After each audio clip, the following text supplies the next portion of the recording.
Hello everyone, it's me, Teacher Farah. So today I'm going to teach you Paper 1, Part 2, the rational clause. Without further ado, let's begin. Alright, so this is the Part 2 that I'm talking about. Okay, so one thing that we have to bear in mind when answering Part 2 is we have to see the kind of text as a whole. Alright, so this is important as it will guide us to determine the main tense used in the text. Okay, so let's look at this sample, a terrifying experience. So you know that this is a story type of text, it is a narrative, okay? So where it is a past event, because it's a story and it's normally a past event, alright? So when it is a story, it mostly uses past tense throughout the text, okay? So let's try answering the questions with the help of the reference guide that I have prepared for you. Okay, question 1. Alright, so let's read this question first. Okay, so it blank a scary moment when his fishing boat capsized during a freak storm in the middle of the sea. Okay, so as we have discussed just now, so it's a story, it's a past tense thing, right?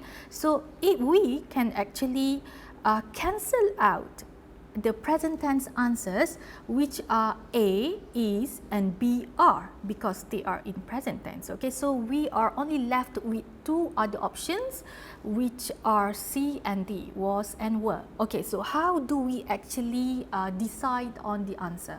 Okay, so when we would like to decide on the answer, you must look at the subject first. So the subject here, it here, so it is a singular subject, okay? So normally how we decide of the verb, it depends on the number of the subject. Okay, so the subject here is singular, so you see here the subject here, it, okay? So let's cross out this present tense, okay, and it was in the past tense. So we know straight away that the answer is C, was, okay? Okay, so let's move to the second question. So I hope you are doing good so far. Okay, question 2. Okay, this one. Alright, as I have mentioned to you, you need to refer to the number of the subject for you to be able to decide on the verb that you are using. But we know that this one is a past tense text, so we can just straight away cancel out A, because A is present tense, C is also a present tense. Okay, now we are left with B and D. Sometimes it's very confusing for the students to choose between these two, because we do not have sufficient knowledge to it, Sometimes we feel that, oh, okay, I choose this one because it sounds nice to me, okay, but without realizing the right rules behind it, how are we confidently choose the right answer. Okay, so let me direct you to the table. Let's look at the table. Okay, if let's say you choose the answer D, holding, okay, you look at the table here, the continuous one, since it has ing. We are not looking at the present, not at the future, because this is a past tense text, right? So let's look at this one. If you have this ing here, okay, you must have something in between the subject and the verb, where you need to have the verb to be here. Alright, so if you look at the question, is there any verb to be over here? No, there is no, right? So definitely this is not a past continuous tense. So D is wrong. So the answer is B. Alright, okay? So yeah, the answer is B, held. Okay, so let's move to the next question. Alright, question 3, very easy. Alright, but sometimes people get these very mixed up because of the gender. I'm not sure why is that so. Alright, so let's look at number 3. He just blanked to God. Alright, and again, let's look at the subject, the number of the subject. He is singular. So let's look at he Okay, so the reflexive pronoun would be himself. So he just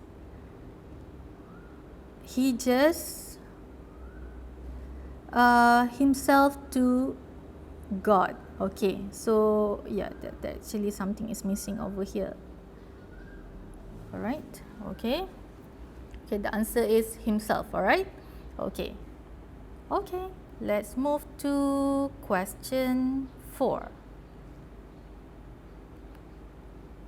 Alright, so the next morning, he blanked that he was surrounded by shark. Again and again, the same rule applies like in question 2, that we need to find the past tense form of it, okay? So we can like, okay, A, B, C, D. Alright, let's look at the present tense form first. Okay, so C is present tense, so we cancel this out. And D, discover, is a present tense verb as well. So again, it's A or B. Either it's discovered or discovering. Okay, okay, now I think that you know how to answer this already, right? Okay, so if you choose discovering, is discovering the right answer?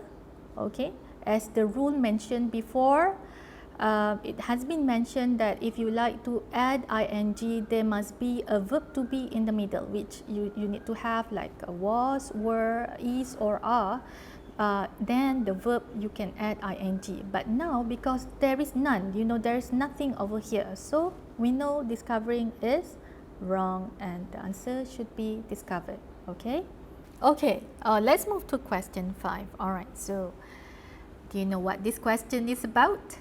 This is a preposition question. Alright, so let's look at the question first. Okay, so the sharks were circling blank Sam and he hung on for dear life. Okay, so this is preposition, it's kata arah. Okay, so A within, B about, C around and D across. So let's look at the picture of the cats here.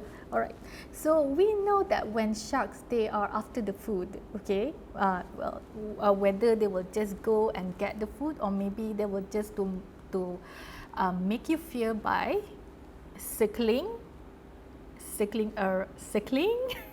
what? Okay, let's look at the cat here. So what the cat is doing, what do you think? Alright, so the cat here